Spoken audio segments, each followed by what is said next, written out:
condicionamiento inicial, la infusión de sangre periférica, las 2 ciclofosfamida POS y ciclosporina micofenolato a partir del día +5, y cuando la neoplasia es linfoide cambiamos el fluvu por ciclo-TBI o incluso se podía cambiar por flu-MELF, que sería el acondicionamiento más adecuado para una neoplasia linfoide.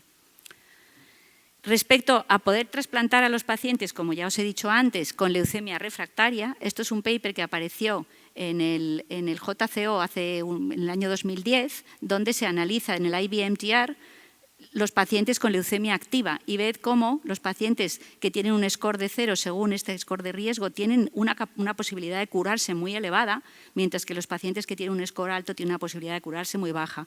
Esto nos gustó muchísimo porque en ese momento habíamos analizado nuestros casos de leucemia aguda mieloblástica activa que os he enseñado antes, porque en el servicio siempre estamos discutiendo si un paciente con un 20% de blastos debería meterse en halo o no y fastidiar al donante para hacerlo. Entonces, ya veis que en todo el mundo se considera que algunos pacientes pueden ser curables con trasplante, incluso siendo refractarios, siempre y cuando, ya digo, no lleguen con demasiadas malas condiciones. Y este es el protocolo secuencial que hacemos en la Princesa para esos casos. Paciente que nos llega ahora con enfermedad activa, intentamos darle una inducción previa con fludarabina y darubicina y Ara-C, repitiendo un poco la quimioterapia previa que haya recibido, pero acoplada a un trasplante en el cual el acondicionamiento lo reducimos mucho, le ponemos solo busulfán y después le ponemos el producto que sea. Si es un haplo, le ponemos la ciclofosfamida POS, y si no es un haplo, no le ponemos más que la profilaxis normal de ciclosporina metotrexate. Este esquema sirve para cualquier tipo de paciente con leucemia activa y salvaría a muchos pacientes de tener que recibir una inducción y 2 consolidaciones y no lleguen demasiado deteriorados al hospital. Por tanto, todos los pacientes tienen donante, lo importante es hacer el trasplante a tiempo. Cuando la remisión completa es buena, lo mejor posible, si no se ha podido conseguir sin deteriorarle mucho. Esto es otra vez lo que os he contado esta mañana, lo que hacemos para encontrar al donante. No sé si habéis estado todos en la charla de esta mañana, pero por no alargarme, simplemente miramos si el paciente tiene un hermano HLA idéntico. Si es mayor de 70 años, intentamos buscarle o un donante no emparentado o un haplo. El donante no emparentado hacemos primero una prospección en el Bone Marrow Donors Worldwide, que está disponible electrónicamente para saber qué posibilidad tiene de encontrar un donante y cuánto va a tardar.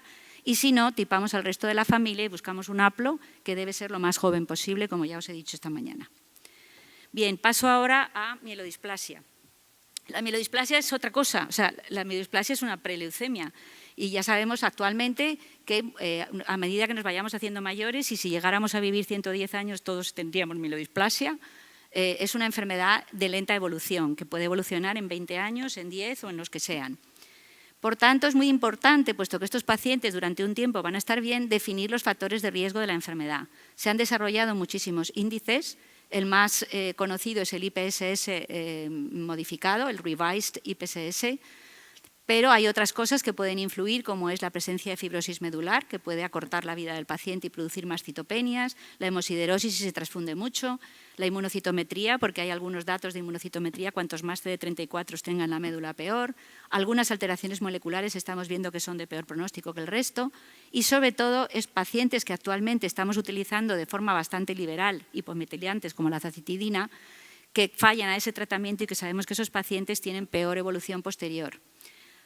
Por otra parte, puesto que estos pacientes, la mayor parte de ellos son mayores, tenemos que saber los factores de riesgo de pacientes, la edad, el índice de comorbilidad y las escalas geriátricas, y para eso se han desarrollado también scores específicos para mielodisplasia. Esta es la tabla del IPSS revisado, donde veis que lo que importa mucho siempre es el cariotipo, que sea malo, bueno, intermedio o muy malo. El muy malo generalmente son la monosomía 7, etcétera, las de toda la vida. Los blastos en médula ósea, la hemoglobina menor, las menores plaquetas o los neutrófilos menores.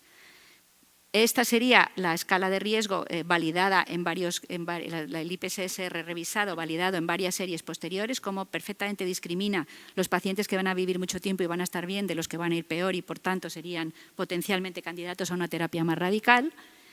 Y este sería lo que están apareciendo, estos papers que están apareciendo ahora en el último año y el siguiente sobre el impacto de las mutaciones cuando se hace NGS a estos pacientes.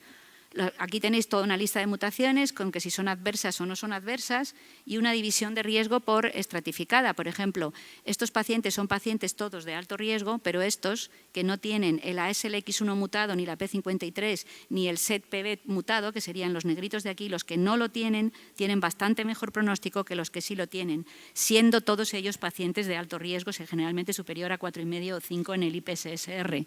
Mientras que dentro de los pacientes de bajo riesgo pasa lo mismo. Los pacientes que tienen estas mutaciones tienen mucho peor pronóstico que los que no las tienen. Todo esto va a venir en el futuro, lo tendremos que ir haciendo. Normalmente en Madrid lo que estamos haciendo es tratar, hemos hecho un grupo de mielodisplasia, mandamos los paneles NGS todos al mismo sitio y los que se están haciendo esos tipajes están tratando de averiguar qué patrones se siguen, cuántas mutaciones hay que meter en los paneles para poderlas interpretar y qué significado clínico van a tener a la larga. Mientras tanto, seguimos guiándonos por el IPSS-R. Luego, por otra parte, lo que os he dicho, están los factores de riesgo de paciente, la comorbilidad. Este es el índice HCT de SORROR de toda la vida, que le llamamos el SORROR. Y las escalas geriátricas. Esta escala geriátrica se ha hecho súper popular. La diseñó el Grupo Español de Hemogeriatría. Se ha presentado incluso en el ASH por este chico que se llama Santiago Bonanat, y es una escala muy facilita de hacer geriátrica que es específica para hematología y especialmente para pacientes con mielodisplasia. Es muy fácil, la tengo en inglés porque no la he encontrado en español, pero es una escala que la podéis encontrar en la literatura. Entonces, en las últimas guías que hace el Grupo Español de Mielodisplasia, aparece este tipo de gráficos donde indican si un paciente es alto riesgo, si debe ir a trasplante o no. Y si os fijáis aquí, el paciente alto riesgo generalmente va a ser candidato a trasplante. Lo primero que habría que hacer es buscarle un donante y después empezar a tratarle. Generalmente, cuando tiene menos de un 10% de blastos o más de un 10% de blastos, se le suele tratar primero con AZA, aunque aquí hay un problema, porque claro, si tiene más de un 10% de blastos, a lo mejor le damos un poquito de quimioterapia o directamente le llevamos a trasplante, mientras si tiene entre un 5 y un 10% vamos a intentar darle un poquito de AZA a ver si mejora y después trasplantarle. Pero vamos, todos estos pacientes son trasplantables. Los pacientes de riesgo intermedio sin donante, esto de sin donante se ha quedado anticuado. Este libro, que es el de Moraledas del 2016, ahora mismo todo el mundo tiene un donante, lo que os he dicho esta mañana, se pueden hacer haplos y los haplos precisamente en pacientes mayores es lo de la Fountain of Youth, que os he contado, de la juventud. Por tanto, estos pacientes también deberían intentar primero AZA y después hacerse un trasplante.